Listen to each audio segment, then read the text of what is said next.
আজকে আপনাদেরকে নতুন একটা মন্দিরের সন্ধান দেবো। সেটা হচ্ছে কলকাতা সায়েন্স সিটির সামনে খাটুশ্যাম বাবার মন্দির। চলুন মন্দিরটা আপনাদের সাথে শেয়ার করি।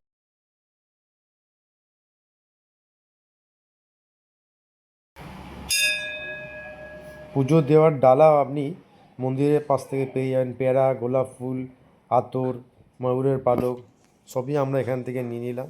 খাটুশ্যাম বাবা হচ্ছে আমাদের মহাভারতের ভীম, পাণ্ডব পক্ষের ভীম।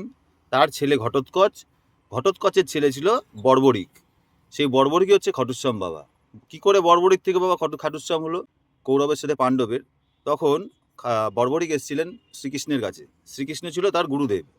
এবার কৃষ্ণ জানতো যে বর্বরিক যার সাথে যুদ্ধ করবে সেই দলই জিতবে। এবার ওর মা ওকে বর্বরিকের মা বলেছিল, যেই দল হারবে সেই দলের হয়ে তুই লড়বি। আর বর্বরিক মায়ের কথা কখনো অমান্য করতে পারেনি। ওকে মহাদেব 3টে বাণ দিয়েছিল, যেই 3টে বাণে মানে একটাতে পুরো পৃথিবী শেষ করে দেবে, দুটোতে পুরো পৃথিবী নরক শেষ করে দেবে, আর 3টে বাণ মারলে পৃথিবী স্বর্গ নরক সব শেষ হয়ে যাবে। যুদ্ধ তো অনেক দূরের কথা। এবার সেটা শ্রীকৃষ্ণ জানতো, তাই তাকে ব্রাহ্মণ ভেসে এসে শ্রীকৃষ্ণ ওকে বলল যে আমি তোমার গুরুদেব, তুমি আমার গুরুদক্ষিণা দাও। তখন বলল, হে গুরুদেব, তুমি তোমার গুরুদেব নাও, তোমার কি গুরুদক্ষিণা চাই? তখন সে বলল, কৃষ্ণ বলল, তুমি তোমার মুন্ডু ছেদ করে আমাকে দান করো। ও এক কথায় সেটা শুনে শ্রীকৃষ্ণকে তার মুন্ডু ছেদ করে তাকে দান করলেন। তারপরে শ্রীকৃষ্ণ তাকে নাম দিলেন, তোর নাম আজ থেকে শ্যাম হলো, খাটুশ্যাম। তো তারপর থেকে ওর নাম হলো খাটুশ্যাম। খাটুশ্যাম হচ্ছে, খাটু হচ্ছে একটা জায়গা, সেটা উজ্জয়িনী আছে।